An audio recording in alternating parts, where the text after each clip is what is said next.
Hello friends, आपका अपने channel study for genius में स्वागत है।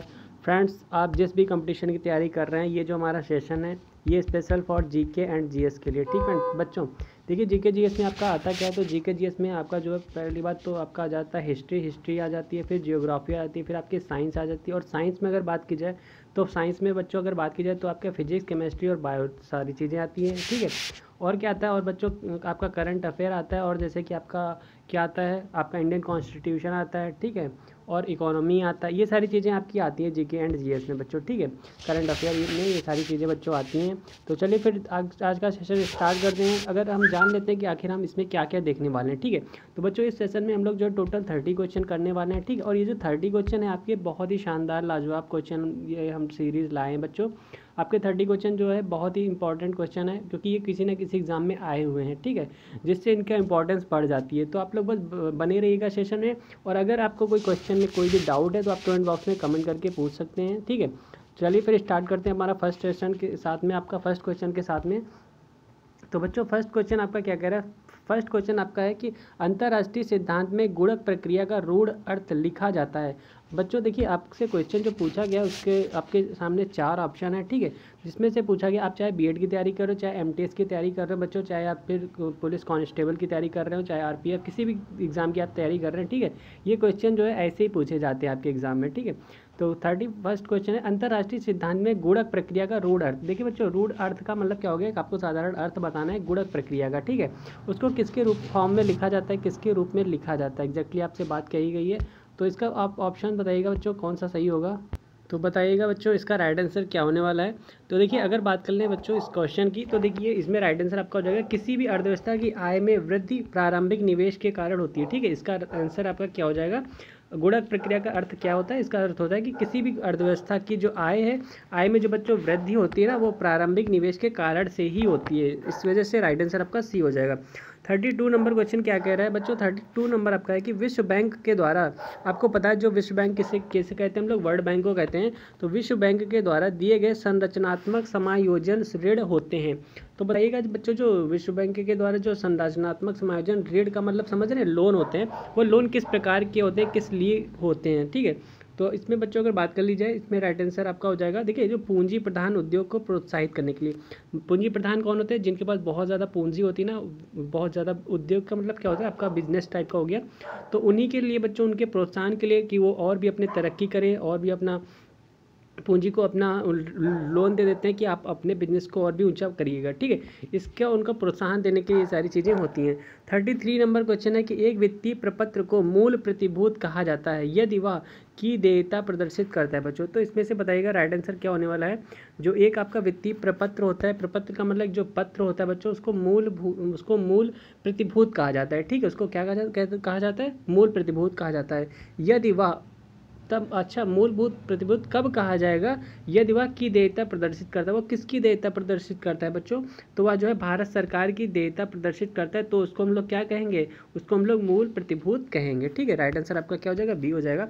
34 नंबर है कि सुभाष चंद्र बोस ने सिंगापुर में स्वाधीन भारत की सरकार गठित की थी। अच्छा, जो बच्चों आपको पता है जो सुभाष चंद्र बोस थे, नेताजी सुभाष चंद्र बोस ने क्या किया था, कहाँ किया था, सिंगापुर में क्या किया था, स्वाधीन भारत की सरकार गठित की थी। तो आपको एग्जैक्टली ईयर और डेट बताना है बच्चों, कब की थी। आपको देखिए ईयर आपका सब में सेम है 1943 में, बट आपको एग्जैक्टली डेट पता होनी चाहिए। ठीक है, तो बताइएगा बच्चों इसमें राइट आंसर क्या होने वाला है। तो बच्चों एक आपका राइट आंसर जो है, राइट आंसर आपका बच्चों हो जाएगा इसमें 21 अक्टूबर 1943, मतलब 21 अक्टूबर 1943 हो जाएगा। तो इसके अकॉर्डिंग आपका राइट आंसर सी जाएगा। देखिए बच्चों क्या हुआ था, 21 अक्टूबर 1943 को जो है सुभाष चंद्र बोस ने सिंगापुर में भारत की अस्थायी सरकार का गठन किया था। ठीक है, किस कैसी सरकार, अस्थायी सरकार का गठन किया था, जिसे जर्मनी हो गया, आपका जापान हो गया, इटली सहित जो है विश्व के कई देशों ने मान्यता प्रदान की थी। ठीक है, ये सारी चीज़ें थी। चलिए फिर देख लेते हैं 35 नंबर क्वेश्चन के। नेक्स्ट क्वेश्चन बच्चों है आपका 35 नंबर क्वेश्चन है कि लाभ अलाभ स्थिति का उत्पादन, आपका उत्पादन वह उत्पादन होता है जिस उत्पादक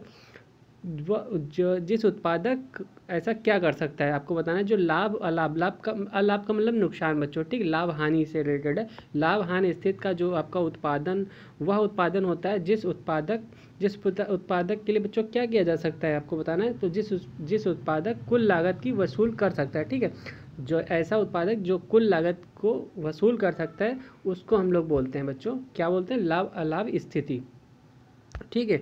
चलिए 36 नंबर है कि 1950 था बच्चों, 1950 से जो विश्व व्यापार में भारत की भागीदारी, अब आपको बताना था क्या हुआ था बच्चों, घटी बढ़ी या कैसी रही थी। तो 1950 में जो आपका वर्ल्ड ट्रेड ऑर्गेनाइजेशन एक प्रकार से हुआ था 1950 में, विश्व व्यापार में भारत की भागीदारी बच्चों क्या हुई थी आपको बताना है। तो अगर बात कर ली जाए बच्चों इसमें, तो इसमें जो है भारत की भागीदारी जो है मिश्रित प्रवृत्ति प्रदर्शित करती है। कैसी? मिश्रित का मतलब क्या हो गया, मिली जुली, ठीक है। तो आपका राइट आंसर डी पे जाएगा। 37 नंबर क्वेश्चन है, राडार जो बच्चों होता है, आपको पता है राडार कहाँ उड़ता है, हमारे आकाश में जो है राडार होता है। तो आपको ये बताना है किस चीज़ के लिए होता है राडार जो है, राडार की जो कार्य प्रणाली है बच्चों निम्न सिद्धांत पर आधारित है। आपको बताना है जो राडार होता है बच्चों उसकी कार्य प्रणाली किस सिद्धांत पर आधारित होती है। तो बताइएगा राइट आंसर इसमें क्या हो जाएगा। राइट आंसर बच्चों क्या हो जाएगा, रेडियो तरंगों पर आधारित है, ठीक है। राडार जो है बच्चों आपका रेडियो जो तरंगे होती है ना उसके किस पे, परावर्तन पर आधारित है। ये चीज़ ध्यान रखिएगा क्योंकि अपवर्तन और परावर्तन आपको पता ही है। अपवर्तन में बच्चों क्या होती है, अपवर्तन में चीज़ें जो ऐसे सीधे जा रही है तो तिरछा हो जाती हैं, और परावर्तन में क्या होती है, चीज़ें वापस आ जाती हैं, ठीक है, ये चीज़ें होती है। क्लोन की कालीन है बच्चों, आपको बताना है जो क्लोन होता है, आपको बताना है कि क्लोन जो होता है बच्चों उसकी कालीन है, तो उसकी कालीन कैसी कोशिकाओं वाली होती है बच्चों। तो इसमें राइट आंसर आपका क्या हो जाएगा। तो अगर बात कर ले तो बच्चों इसमें राइट आंसर आपका हो जाएगा एक समान आनुवांशिक संगठन वाली कोशिकाएं होती हैं, सेल्स होती हैं, ठीक है, एक प्रकार से सेल्स होती हैं। बायो से रिलेटेड आपका बच्चों क्वेश्चन है, ठीक है। 39 नंबर है कि कीटों द्वारा परीक्षण के लिए, जो बच्चों कीट होते हैं तो कीटों के द्वारा जो है परीक्षण के लिए निम्नलिखित में से किस पदार्थ का प्रयोग किया जाता है। अब आपको बताना जो बच्चों इसमें परीक्षण के लिए आपको किस पदार्थ का यूज़ किया जाता है कीटों के द्वारा परिरक्षण के लिए। तो इसमें राइट आंसर बच्चों क्या हो जाएगा, इसमें अगर बात कर ली जाए तो इसमें राइट आंसर आपका हो जाएगा रूच और चिपचिपे जो आपके पदार्थ होते हैं उनका यूज़ किया जाता है बच्चों, ठीक है। चलिए 40 नंबर क्वेश्चन क्या कह रहा है, 40 नंबर क्वेश्चन है आपका अनाज के परिरक्षण का मतलब समझ रहे हैं बच्चों, उसको सुरक्षित रखने के लिए, ठीक है, अनाज ताकि खराब ना हो, अनाज को सेफ रखने के लिए निम्नलिखित में से किस पदार्थ का यूज किया जाता है बच्चों। आपके घर में जिससे कोई भी अनाज आया तो आप उसको सुरक्षित लंबे टाइम तक रख सकें, उसके लिए आप किस चीज़ का यूज़ करेंगे, उसमें क्या चीज़ ऐसा कर देंगे, मिला देंगे जिससे अनाज सुरक्षित बचा रहेगा, ठीक है। तो इसका राइट आंसर आपका बच्चों जाएगा सोडियम बेंजोएट, ठीक है। सोडियम बेंजोएट ऐसे पदार्थ है बच्चों, इसका यूज़ करने से क्या होता है, अनाज को काफ़ी लंबे टाइम तक हम लोग अच्छे से रख सकते हैं। 41 नंबर है कि दक्षिण भारत में सर्वाधिक चाय उत्पादित करने वाला राज्य। देखिए अब आपको बता दें कि ये जैसे कि अपना इंडिया है, ठीक है, ये अपना इंडिया, तो साउथ इंडिया की बात कही गई तो साउथ इंडिया बच्चों आपका ये वाला जो चीज़ है, ये चीज़ ये आपका साउथ इंडिया में आता है। तो साउथ इंडिया में आपको पता होना चाहिए कि जो दक्षिण भारत में क्या होता है, सर्वाधिक चाय होती है, ठीक है, ये सभी को पता है। उत्पादन करने वाला आपको राज्य बताना बच्चों। देखिए वैसे तो चाय के लिए असम फेमस है, ठीक है, असम अगर अपने इंडिया में देखा जाए तो असम यहाँ पे आता है, ठीक है। और यहाँ पे सबसे ज़्यादा वैसे क्या होता है बच्चों, बेंगलोर में क्या होता है, बेंगलोर में आपको कॉफ़ी देखने को मिल जाती है, ठीक है। इसीलिए आपसे एग्जैक्टली पूछा कि दक्षिण भारत में बताइएगा कि सर्वाधिक चाय उत्पादन करने वाला राज्य कौन सा है। तो इसमें बच्चों आपका हो जाएगा तमिलनाडु, ठीक है। अगर साउथ की बात कर ली जाए तो साउथ में सबसे ज़्यादा तमिलनाडु में क्या होता है बच्चों, चाय होती है। और अगर बात कर लें कॉफ़ी की तो आपके कर्नाटक राज्य में होता है, ठीक है। नेक्स्ट क्वेश्चन है कि आँख में वर्ड दर्शन बच्चों क्या कहते हैं, देखिए कलर विजन होता है बच्चों, ठीक है। इसमें क्या होता है, कलर विजन एक प्रकार का बच्चों वर्णांता रोग है। इसमें क्या होता है, जो जिसके भी हो जाता है ना उसको एग्जैक्टली कलर पता नहीं चल पाता, उससे आप पूछेंगे कि रेड है या ब्लू है तो शायद वो कन्फ्यूज़न में रहेगा कि ये कौन सी रेड है, कौन सा है ब्लू, कौन सा है येलो, कौन सा है। तो इसमें वो चीज़ एग्जैक्टली बता नहीं सकता बच्चों, उस भी एक वर्णांता बीमारी होती है, ये जन्मजात होती है, ठीक है। तो इसमें पूछा गया कि जो आँख में बच्चों वर्णांता कलर विजन होता है निम्नलिखित में से किसकी मौजूदगी से प्रभावित होता है। तो आखिर ये किस वजह से बच्चों ये ऐसा रोग होता है, आपसे एग्जैक्टली ये पूछा है। तो बच्चों ये शंक जो होता है आपका कोन होता है, जिसे आँख में हमको सबको पता है, जैसे हमारी आँख होती है, इसमें क्या होता है बच्चों, ये पुपिल हो गया जैसे, ठीक है। तो एक कोन इसमें पीछे बनी होती है, ठीक है, कोन का आकार का बच्चों। तो उसी में बच्चों प्रॉब्लम आ जाती है, उसकी वजह से क्या होता है हम लोग एग्जैक्टली कलर नहीं बता सकते हैं कि ये कौन सा कलर है, ठीक है। भारत की प्रसिद्ध लैगून झील है, अब बच्चों आपको बताना है कि जो भारत की फेमस लैगून झील है वो कहाँ पे है, आपको अब बताना है इसका राइट आंसर। तो बच्चों कहाँ, ये चिल्का झील है, ठीक है, चिल्का से आप ध्यान रख सकते हैं। तो चिल्का झील कहाँ है, उड़ीसा में है, आपको ये भी पता होना चाहिए। लैगून झील, चिल्का झील, भारत की प्रसिद्ध जो लैगून झील है बच्चों, इसको क्या बोलते हैं, चिल्का झील। ठीक है। प्रिज्म में प्रकाश, प्रिज्म बच्चों आपको पता है जो पिरामिड होता है, ठीक है, प्रिज्म है, प्रिज्म में प्रकाश के विभिन्न रंगों का विभाजन होता है। ठीक है, सभी को पता है विभिन्न रंग कितने, विभिन्न रंग 7 रंग। ठीक है, तो आपको बताना है बच्चों कि इसका क्या होता है, आखिर ये ऐसा क्यों हो जाता है कि जो प्रिज्म होता है इसमें कोई भी किरण हम लोग गुजारते हैं तो ये 7 भागों में टूट जाती है। तो इसके पीछे बच्चों रीज़न क्या है, what is reason behind it. तो बच्चों इसका राइट आंसर क्या हो जाएगा, प्रकाश का क्या होता है, परिक्षेपण के माध्यम, परिक्षेपण के कारण से, इसके माध्यम से क्या होता है, प्रकाश, एक प्रकाश की किरण जो है 7 भागों में बिखर जाती है। ठीक है। 45 नंबर क्वेश्चन अच्छा बताइएगा। 45 नंबर है कि पृथ्वी के अधिकांश सक्रिय ज्वालामुखी में पाए जाते हैं। तो आपको बताना है कि पृथ्वी के जो अधिकांश सक्रिय ज्वालामुखी हैं बच्चों, ठीक है, एक्टिव जो आपके वोल्केनोज हैं, ज्वालामुखी हैं, उसमें क्या पाया जाता है बच्चों, ये चीज़ मतलब कहाँ में पाए जाते हैं, कहाँ पाए जाते हैं, किस जगह पे पाए जाते हैं। तो ये बच्चों आपको प्रशांत महासागर में आपको देखने को मिलेंगे। ठीक है।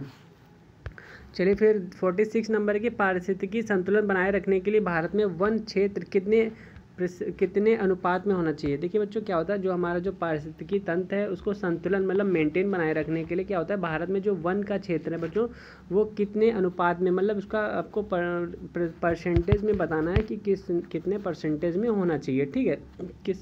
तो इसका अगर बात कर ली जाए तो बच्चों इसमें आपका 33.33% होना चाहिए। मतलब ऐसा माना गया है कि जैसे अपने कहीं भी कोई भी राज्य ले लीजिए, उस राज्य में भी 33.3% मिनिमम की बात कही बच्चों, इतना तो वन होना ही चाहिए। ठीक है, किसी भी जगह का ले लिया जाए तो वही है। 47 नंबर क्वेश्चन है कि सब, बट हालांकि इतना है नहीं बच्चों, लेकिन इतना होना चाहिए। ठीक है। सवाना की वृद्धि जो है बच्चों, सवाना की वृद्धि के लिए निम्नलिखित में से कौन सी दशा आदर्श मानी जाती है। अब आपको बताना जो सवाना बच्चों आपको पता है क्या है। तो सवाना जो बच्चों उसकी वृद्धि के लिए सवाना क्या है बच्चों, एक प्रकार से उसकी जलवायु है। तो उसी की बच्चों क्या हो गया, उसकी कौन सी दशा आदर्श मानी जाती है। कौन सी दशा आदर्श का मतलब जो है अच्छा माना जाता है बच्चों, उसका जो ऐसा कौन सा टेम्परेचर है, कौन सा सी जलवाष्प है, तो उसके लिए बेनिफिट है फिर। ठीक है। तो इसका राइट आंसर बच्चों आपका हो जाएगा शुष्क ग्रीष्म तथा वर्षाकालीन जलवायु को हम लोग जो है एक आदर्श क्या मानते हैं, एक आदर्श दशा मानते हैं। ठीक है। 2 ग्रह जिसके उपग्रह नहीं है। अच्छा, बहुत अच्छा क्वेश्चन है ये वाला बच्चों, बताइएगा जो ऐसे 2 ही ग्रह हैं हमारे सौरमंडल में जिनके कोई भी उपग्रह नहीं है, मतलब कि 0 हैं। ठीक है, उनके 0 उपग्रह हैं। तो बताइएगा, बस 2 ही हैं ही हैं और उन्हीं दोनों का नाम पूछ लिया आपसे। बहुत अच्छा शानदार क्वेश्चन है बच्चों, ये क्वेश्चन आपका पेपर में आने की बिल्कुल संभावना है। तो बच्चों आपको पता है जो बुध है और शुक्र है, ठीक है, बुध और शुक्र 2 ही ऐसे ग्रह हैं जिनके कोई भी उपग्रह क्या है, नहीं है। 49 क्वेश्चन देख लेते हैं। 49 नंबर क्वेश्चन कह रहा है कि पृथ्वी के निकटतम दूरी पर ग्रह हैं। अच्छा बच्चों बताइएगा, जो पृथ्वी का जो हमारी पृथ्वी है उसके निकटतम दूरी पर मतलब सबसे पास में कौन सा ग्रह है आपको बताना है। ठीक है, तो बताइएगा कौन सा ग्रह है। तो बच्चों शुक्र ग्रह है। ठीक है, राइट आंसर आपका क्या हो जाएगा, बी पे जाएगा। नेक्स्ट है आपका 50 नंबर है, विभिन्न सुल्तानों के द्वारा निम्नलिखित विभिन्न विभागों के निम्नलिखित युग्मों में कौन सा असर है। देखिए बच्चों, जो हमारे सुल्तान हुए थे, ठीक है, पहले ज़माने में जो हमारे सुल्तान चलते थे उन्होंने क्या किया था, कई सारे विभाग की स्थापना की थी। ठीक है, तो आपको वो इसमें कौन सा युग्म असत्य, मतलब कौन सा युग्म आपको गलत वाला बताना है। ठीक है, 3 सही है बट 1 रॉन्ग है, बस वही आपको बताना है। तो दीवान ए मुस्तखराज बच्चों जो आपका ये क्या है विभाग है, इसके अलाउद्दीन खिलजी ने ही स्थापना की थी। दीवान अमीर कोही की स्थापना किसने की थी, तो मोहम्मद तुगलक जी ने की थी। दीवान खैरात की स्थापना किसने की थी, तो फिरोज़ तुगलक ने ही की थी। और दीवान रियासत की स्थापना किसने की थी, ऑप्शन में है बलबन, तो बलबन ने नहीं की थी बच्चों। तो ये दीवान रियासत विभाग की स्थापना किसने की थी, तो अलाउद्दीन खिलजी ने की थी। ठीक है, और आपसे रॉन्ग वाला पूछ रहा है तो उसी के अकॉर्डिंग आपका राइट आंसर क्या हो जाएगा बच्चों, डी हो जाएगा। ठीक है, चलिए 20 क्वेश्चन कंप्लीट हो गए, 10 क्वेश्चन और देख लेते हैं इसी के साथ में। ठीक है, चलिए बच्चों 10 क्वेश्चन में आप लोग फर्स्ट क्वेश्चन का आंसर दीजिएगा कि मोहम्मद अली जिन्ना को हिंदू मुस्लिम एकता का दूत कहा था। तो किसने कहा था, हिंदू और मुस्लिम एकता का दूत बच्चों किसने कहा था, आपको बताना है, उनका नाम बताना है कि मोहम्मद अली जिन्ना को जो है हिंदू मुस्लिम एकता का दूत कहने वाला ऐसा कौन था। तो बच्चों ये सरोजनी नायडू थी आपकी। ठीक है, सरोजनी नायडू ने ही ऐसा कहा था। तो सेकंड क्वेश्चन है कि भारत का प्रथम राष्ट्रीय उद्यान कौन सा है। बच्चों बताइएगा जो भारत का फर्स्ट मतलब अपने इंडिया का जो है फर्स्ट राष्ट्रीय उद्यान का नाम बताना है। तो कौन है बच्चों, जल्दी से बताइएगा, राइट आंसर आपके सामने, इसमें से किस पे क्लिक किया जाए। तो इसके अकॉर्डिंग बच्चों आपका क्या हो जाएगा, आपका राष्ट्रीय आपका जो जिम कॉर्बेट के नाम से जो फेमस है बच्चों, तो जिम कॉर्बेट राष्ट्रीय उद्यान हो जाएगा। ठीक है, राइट आंसर आपका दो हो जाएगा। देखिए बच्चों क्या था कि भारत का जो प्रथम राष्ट्रीय उद्यान है वर्तमान में उत्तराखंड में स्थित है। ठीक है, जिम कॉर्बेट राष्ट्रीय उद्यान है।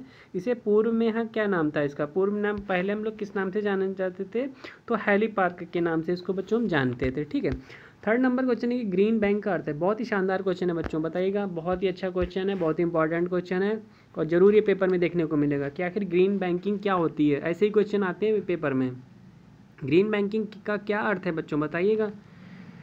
अगर बात कर लें बच्चों ग्रीन बैंक की, तो इसमें से राइट आंसर आपका क्या हो जाएगा। राइट आंसर देखिए आपका हो जाएगा कि जो बैंकों के द्वारा जो पर्यावरण के अनुकूल जो प्रोजेक्ट को वित्त देना। ठीक है, देखिए बच्चों क्या होता है, जो भी हमारा जो पर्यावरण के अनुकूल मतलब आपका जो इन्वायरमेंट है उसके एटमॉस्फेयर के अकॉर्डिंग जो हमारे प्रोजेक्ट चलाए जाते हैं ना, उसके लिए क्या देती है बैंक, हमारी वित्त देती है। ठीक है, उसी को हम लोग क्या बोलते हैं। और अच्छा ये चीज़, इसके पिता कौन थे, हरित क्रांति, क्या बताइएगा। अच्छा पिता कौन थे, तो हरित क्रांति के जो पिता थे वो प्रोफेसर कौन थे, MS स्वामीनाथन को माना जाता है। ठीक है, तो इसका राइट आंसर क्या हो जाएगा, बी हो जाएगा। चलिए देख लेते हैं, फोर्थ नंबर आपका है कि किस संत को दक्षिण भारत के आर्यीकरण का श्रेय प्राप्त है। आपको बताना है बच्चों, दक्षिण भारत जैसे कि अभी हमने बताया कि जैसे कि इंडिया है, ठीक है, तो ये जो बच्चों ये साउथ है आपका। ठीक है, ये इसी को साउथ दक्षिण भारत बोलते हैं। तो किस संत को दक्षिण भारत की आर्यीकरण का श्रेय प्राप्त है। इन्होंने क्या किया था, आर्यीकरण का श्रेय इनको ऊपर जाता है कि इन्होंने काफ़ी काम किया था क्योंकि। तो बताइएगा राइट आंसर क्या है इसमें। राइट आंसर बच्चों आपका ऋषि अगस्त्य। ठीक है, ऋषि अगस्त का पूरा श्रेय इसमें जाता है आर्यीकरण में। ठीक है, चलिए 5 नंबर है कि भारत में आर्थिक सुधारों के संबंध में गलत कथन चुनिए। देखिए आपको गलत वाला आंसर बताना है बच्चों। ठीक, गलत वाला ही इसमें सही हो जाएगा। तो देखिए इसमें राइट आंसर क्या होने वाला है। अगर बात कर लें इसमें राइट आंसर की बच्चों, देखिए आपको फर्स्ट है कि जनांकिकी लाभांश के फायदे, बिल्कुल सही है। सकेलू जो आपका सकल घरेलू बचत होती है बच्चों, उसमें कॉरपोरेट क्षेत्र का वर्धित हिस्सा, बिल्कुल सही है। चालू खाते के घाटे का संकुचित होना, बिल्कुल। और जनसंख्या वृद्धि दर धीमा होना, नहीं, ये गलत है बच्चों। तो इसी के अकॉर्डिंग राइट आंसर आपका डी पे जाएगा। जनसंख्या वृद्धि का धीमा होना, तो इससे तो फायदा ही होगा ना, इससे तो लॉस होना नहीं। तो इसके अकॉर्डिंग आपका राइट आंसर क्या, गलत वाला बताना, तो डी हो जाएगा, है ना। चलिए बोरलॉग पुरस्कार, बहुत ही अच्छा शानदार क्वेश्चन है बच्चों। बोरलॉग पुरस्कार देखिए बच्चों, आपको क्या है, जो पुरस्कार होते हैं ना, इनसे भी रिलेटेड क्वेश्चन आपको ध्यान में रखना चाहिए। किस फील्ड में कौन सा पुरस्कार अवार्ड दिया जाता है। तो बोरलॉग जो आपका पुरस्कार है वो निम्नलिखित में से किस क्षेत्र में दिया जाता है। तो बताइएगा ऐसा कौन सा फील्ड है जिसमें बोरलॉग पुरस्कार दिया जाता है। तो बताइएगा, ये बच्चों आपका एग्रीकल्चर फील्ड में दिया जाता है, कृषि क्षेत्र में दिया जाता है। ठीक है, विज्ञान एवं प्रौद्योगिकी दिवस कब मनाया जाता है। अच्छा बताइएगा, जो आपका साइंस एंड आपका टेक्नोलॉजी है वो बच्चों आपको डे कब मनाया जाता है। विज्ञान एवं प्रौद्योगिकी दिवस मनाया जाता है, तो कब मनाया जाता है बच्चों, आपको एग्जैक्टली डेट बतानी है। तो बच्चों बताइएगा, तो इसके अकॉर्डिंग बच्चों आपका हो जाएगा 11 मई को। ठीक है, राइट आंसर क्या हो जाएगा, तो राइट आंसर बच्चों आपका 11 मई को मनाया जाता है। राइट आंसर आपका ए हो जाएगा। 8 नंबर है कि भूमि का उपयोग करने के एवज में, एवज का मतलब उसके एवज में का मतलब भूमि का उपयोग करने के एवज में मतलब इसके बदले में किसानों से वसूल किया जाने वाला टैक्स कौन सा था। तो इसके अकॉर्डिंग बच्चों राइट आंसर बताइएगा, भूमि का उपयोग करने के बदले में किसानों से जो वसूल किया जाने वाला जो टैक्स है उसका हम लोग क्या कहते हैं। तो इसको बच्चों हम लोग लगान कहते हैं। ठीक है, जो कि अब ख़त्म कर दिया गया है पूरी तरीके से लगान वगैरह। तो लेकिन पहले क्या था, लगान चलता था। आप लोगों ने मूवी भी देखी होगी, किसने किसने मूवी देखी है लगान, कमेंट बॉक्स में कमेंट करके बताएंगे। ठीक है, अभी कमेंट कीजिए लगान मूवी किसने किसने देखी है। 9 नंबर है कि देश का प्रथम कृषि विश्वविद्यालय कहाँ स्थित है। अब बताइएगा बच्चों, बहुत ही अच्छा क्वेश्चन है और इसी टाइप का क्वेश्चन मैं कल भी करवाया था कि देश का वो क्या था, वो हमने करवाया था। वो क्वेश्चन बच्चों आपका था उससे ट्रेन से रिलेटेड था कुछ। ठीक है, तो देश का प्रथम आपको विश्वविद्यालय आपको बताना है, कृषि वाला बताना है। और उसमें आपका पूछा गया था बच्चों ट्रेन से रिलेटेड कि ट्रेन का जो है आपका विश्वविद्यालय कहाँ है जहाँ की पढ़ाई की जाती है। तो इसके अकॉर्डिंग बच्चों राइट आंसर क्या हो जाएगा, पंतनगर। क्या है, पंतनगर में क्या हुआ था बच्चों, आपका पहला कृषि विश्वविद्यालय की स्थापना की गई थी। तो आज के सेशन का बच्चों लास्ट क्वेश्चन 10 नंबर क्या है कि कंप्यूटर में प्रयुक्त जो बच्चों आईसी चिप होती है वो किसकी बनी होती है। तो बताइएगा, जो बच्चों कंप्यूटर में जो आईसी चिप अब इस टाइम पे यूज़ हो रही है तो किसकी बनी होती है। बहुत ही अच्छा क्वेश्चन है और काफ़ी बार रिपीटेड ये क्वेश्चन है। ठीक है, तो पता ही होना चाहिए आप लोगों को। तो बच्चों ये सिलिकॉन की बनी होती है। ठीक है, सिल्का की नहीं बनी होती है, सिलिकॉन की बनी होती है। ठीक है, ऐसे क्वेश्चन आते हैं जो फंसा देते हैं जल्दबाजी में वो लोग सिल्का लगा देते हैं, बट बच्चों क्या है सिलिकॉन की बनी होती है। राइट आंसर आपका डी पे जाएगा। चलिए फिर ये सेशन आपको कैसा लगा कमेंट बॉक्स में कमेंट करके बताइएगा। मिलते हैं फिर नेक्स्ट वीडियो में, तब तक के लिए अपना ख्याल रखिएगा and thank you for watching this video.